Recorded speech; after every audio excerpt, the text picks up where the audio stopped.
अगर मैं बोलूँ कुछ ऐसे म्यूचुअल फंड हैं जो लॉन्ग रन में small cap, mid cap, flexi cap, Parag Parikh flexi cap, Quant, JM सबको बीट करता हुआ चल रहा है और कोई उसे लेता ही नहीं है। तो आप कहोगे कि यार ये कैसी बात हुई। रीज़न बताता हूँ क्यों नहीं लेते।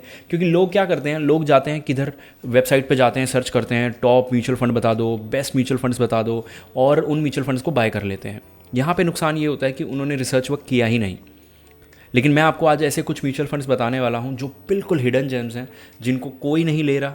और कोई नहीं तो नहीं बोलूँगा, शायद इनके अंदर थोड़ा बहुत तो एयूएम होगा, और कई तो ऐसे हैं जिनके अंदर 1000 करोड़ का भी एयूएम नहीं है।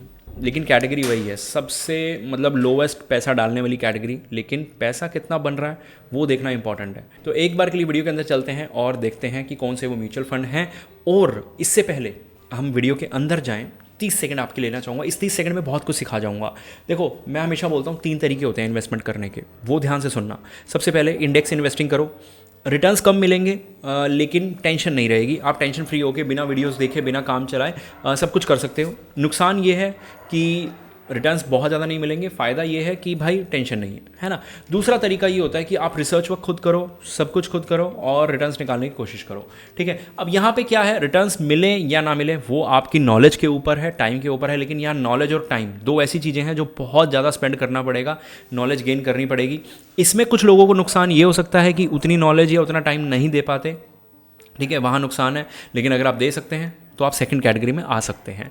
थर्ड कैटेगरी में वो लोग जिनको लगता है कि नहीं यार, रिटर्न्स भी मैक्सिमाइज चाहिए और टाइम इतना नहीं है या नॉलेज इतनी नहीं है कि हम गेन करने जाएंगे तो 4-5 साल लग जाएंगे, और स्टार्टिंग के 4-5 साल पोर्टफोलियो के गोल्डन होते हैं। तो उसके लिए, थर्ड कैटेगरी के लिए स्क्रीन पे नंबर है। आप अपना पोर्टफोलियो हमें बोलिए, हम आपका पोर्टफोलियो मैनेज करेंगे, हैंड होल्डिंग होगी। तो चलिए आप इस वीडियो के अंदर चलते हैं, ज़्यादा टाइम नहीं लेता आपका मैं। यहाँ पे अगर मैं बात करूँ तो ये भारत कंजप्शन फंड देखो, -3%, लेकिन पॉजिटिव रहा, मिड कैप से ज़्यादा रिटर्न।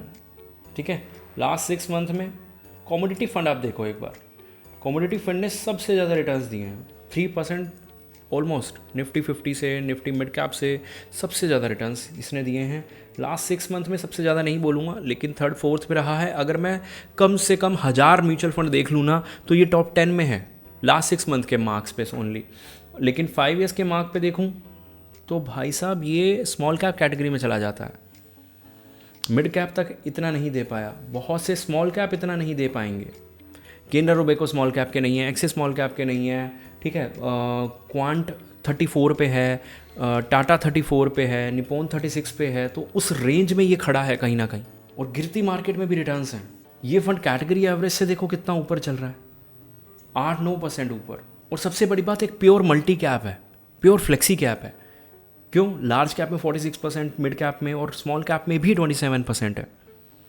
साथ के साथ अगर मैं नीचे जाऊं थोड़ा सा, तो यहाँ पे मेटल और माइनिंग में, जो मैं नॉर्मली बोलता हूँ यार हमें केमिकल सेक्टर नहीं मिलता, तो धीरे धीरे इन्होंने बढ़ा के 28% कर लिया है। तो मेटल्स और माइनिंग जो कंपनियाँ काम करती हैं, ठीक है, उनके अंदर काफ़ी पैसा है। केमिकल्स के अंदर है, मटेरियल के अंदर है, जैसे अंबुजा सीमेंट हो गया, स्टील हो गया। 3 तो स्टील की कंपनीज हो गई ऊपर। और आपको पता है स्टील मतलब दुनिया जहान में यूज़ होता है। ठीक है, मेटल माइनिंग में वेदांता हो गया, वही सारे टॉप 5 तो मेटल माइनिंग ही है, क्योंकि 50% पैसा इसमें है। अब केमिकल में थोड़ा सा इन्होंने पोर्शन कम किया, अतुल के अंदर से कम कर लिया, या प्रदीप फॉस्फेट के अंदर से कम कर लिया, और मेटल माइनिंग में और ज़्यादा पोर्शन धीरे धीरे बढ़ा दिया। वो बढ़ा दिया घटा दिया वो इनके ऊपर है। अभी मैं आपको और तरह के फ़ंड बताऊँ। चलो, एक फ़ंड तो हमें मिल गया कि भाई ये फ़ंड इतना ज़्यादा ज़बरदस्त है। दूसरा फंड जिसके अंदर अगर मैं बात करूं, तो ये वो इंडेक्स फंड है जो शायद आपको ज़्यादा अट्रैक्ट ना करें। US technology, Invesco global equity, dynamic equity, सब ने 15 to 20% के बीच के अंदर रिटर्न्स दे सकते हैं, दिए हुए हैं। लेकिन इनको नहीं देख रहे हैं हम देख रहे हैं यहाँ पे Motilal Oswal 100 fund of fund Nasdaq वाले में। नैस्डैक वाले में क्या है, मार्केट अब हमारा गिर रहा है, बढ़िया से बढ़िया फंड 3-4% दे रहा है, इसने 21% दिया। लास्ट 1 ईयर में 40%। चलो, हो सकता है ट्रम्प की वजह से हो, लेकिन हर बार ये ट्रम्प की वजह से नहीं होता, इसलिए लॉन्ग रन में रिटर्न्स काफ़ी डिसेंट है। तो ये हमारे पोर्टफोलियो को एक बैलेंस दे सकता है, गिरती मार्केट में रिटर्न्स दे सकता है, और साथ ही साथ हमारे लिए कोर बन सकता है कि हमें इसको चर्न करने की ज़रूरत नहीं पड़ेगी। तो मेरे हिसाब से इस वीडियो का सेकंड फंड ये होना चाहिए। तो नैस्डैक 100, लेकिन इसके अंदर लमसम करो तो ज़्यादा बेटर है। एसआईपी रोक दी जाती है बार बार, तो आपका डिसिप्लिन ख़राब होगा, तो इससे अच्छा वो चीज़ नहीं है। अब तीसरा फंड बहुत ज़्यादा ज़बरदस्त, मैं कह रहा हूँ क्यों, रीज़न देखो। यहाँ पे कोटक इंफ्रास्ट्रक्चर, पराग पारिक, एडलविस मिड कैप और एसबीआई कॉन्ट्रा। एसबीआई कॉन्ट्रा को हम सब जानते हैं, लास्ट 1 ईयर में अगर इसने ख़राब किया भी है तो एक बार के लिए इसको इग्नोर मार देंगे। एडलविस मिड कैप और पराग पारिक लॉन्ग रन में ज़्यादा रिटर्न है पराग पारिक से। लास्ट 1 ईयर में बहुत ख़राब करा है कोटक ने, लेकिन रिकवरी के मामले में इतना ज़बरदस्त, one of the best recovery रही है, ऑलमोस्ट मिड कैप के बराबर। लॉन्ग रन में मिड कैप तक को बीट किया है, एसबीआई कॉन्ट्रा को बीट किया है। 3 ईयर्स के मार्क पे एसबीआई कॉन्ट्रा को और पराग पारिक दोनों को बीट किया है। तो फेमस फंड देखो कौन से हैं, इसके अंदर 47,000 करोड़ है, इसके अंदर 1,19,000 करोड़ है।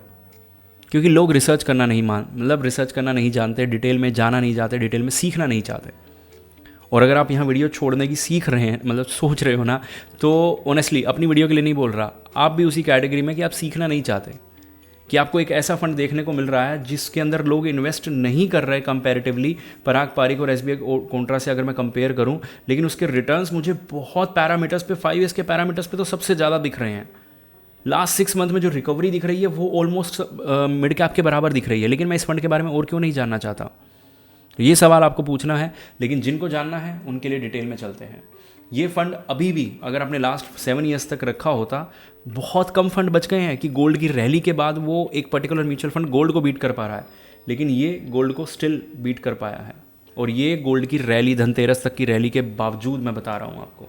मैं कह रहा हूँ उसको प्योर आप ये बोल सकते हो कि भाई लार्ज कैप 40% है, उससे ज़्यादा स्मॉल कैप है, तो हमें एक लार्ज एंड स्मॉल कैप का कॉम्बिनेशन यहाँ मिल जाता है। ऊपर से सेक्टोरल हो गया कि खुद देख लेता है, बड़े बड़े कंपनीज ले रखी हैं, कोई हम ऐसा तो ले नहीं रहे कि 50% इसने डाल भी रखा है, लेकिन टॉप होल्डिंग सारी की सारी लार्ज कैप है, रिलायंस, श्री सीमेंट, लार्सन टोरबो, भारती एयरटेल। तो मेरे हिसाब से हम material, construction, capital good, automobile, तो ये तीसरा फंड मैं कह रहा हूँ हिडन जेम है। अगर आप इन तीनों में से ना आपको कंसीडर करना चाहिए, लेकिन स्टिल लास्ट में बोलूँगा डिसीजन कंप्लीटली आपका है।